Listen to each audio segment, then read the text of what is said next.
சித்தர் பூமி. ஜோதிடத்தின் பரிணாம வளர்ச்சி ஏஎல்பி ஜோதிடம். இதை படிங்க, உங்க வாழ்க்கை உங்க கையில. சஷ்டி டிவி நேயர்களுக்கு வணக்கம்.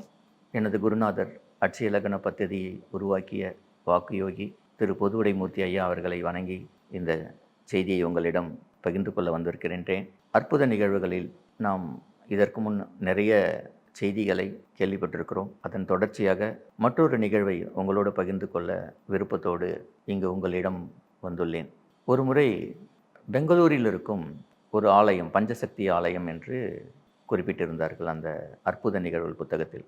இந்த புத்தகத்தை தொகுத்து வழங்கிய திருமதி ஏஎல்பி டாக்டர் ஸ்ரீகுரு சாந்தி தேவி ராஜேஷ்குமார் அவர்கள், அவங்க அந்த நூலில் பொதுவாக ஆரம்பத்தில் குறிப்பிட்டிருக்கிறது என்னென்னா, பொதுவாக ஒரு ஆலயத்தில் ஒரு பிரதிஷ்டை பண்ணும்போது கீழே நவரத்தினங்கள், எந்திரங்கள் அது அப்படியே கலசத்தின் வழியாக ஊடுருவி அங்கேருந்து கொடிமரத்துக்கு அது பரவி அங்கேருந்து ஆலயத்துக்கு வர பக்தர்களுக்கெல்லாம் அவங்களெல்லாம் போய் சேர்ந்து அவங்களுக்குள்ளே இருக்கிற தீய சக்திகளெல்லாம் விலக்கி அவங்களுக்கு நல்ல ஆற்றல்களை தரக்கூடியது தான் பொதுவாக ஆலயங்கள்.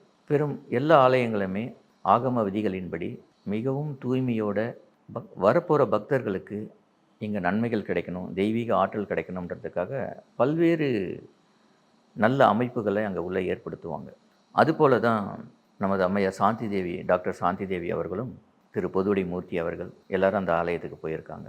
எல்லாரும் போல் சாமியெல்லாம் பார்த்துட்டு அதுக்கப்புறமா உட்கார்ந்துருக்குறாங்க, வெளியில் உட்காந்துருக்காங்க. அப்போ அந்த ஆலய நிர்வாகி ஐயா கிட்ட ஆலயத்தை பற்றின விஷயத்தை பேசியிருக்கிறாரு. பேசும்போது இடையில, நீங்கள் என்னையா நினைக்கிறீங்க, ஆலயத்தை பற்றி சொல்லுங்கள் அப்படின்னு சொல்லியிருக்கிறாரு.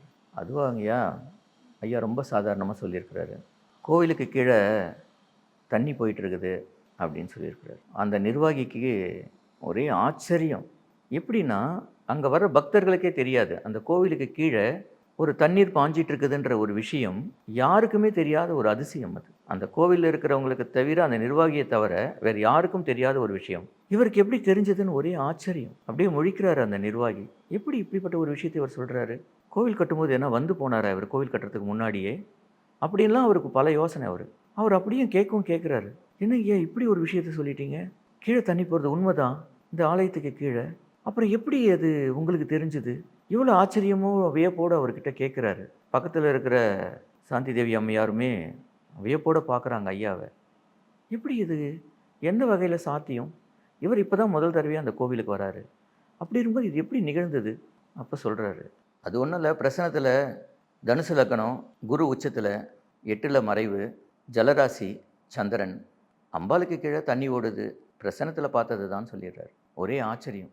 இப்படி ஒரு பிரசனத்தை போட்டு எப்படி சொல்ல முடியுது அப்படின்னு கேட்டப்போ, எல்லாம் கணக்கு தான் அப்படின்னு ரொம்ப சர்வசாதாரணமாக சொல்கிறாரு. அந்த கணக்கு முறைகளை பார்த்து வியப்படுறதா இல்லை ஐயாவோட வாக்கு பலம், அவருக்கு இருக்கிற அந்த ஞான சக்தியை பற்றி வியந்து போகிறதானே தெரியாமல் ரொம்ப ஆச்சரியத்தில் அங்கேருந்து நகர்ந்துருக்குறாங்க எல்லாரும். அவ்வளோ பெரிய விஷயத்த ரொம்ப சாதாரணமாக அந்த ஆலயத்தில் அவர் சொல்லியிருக்கிறாரு.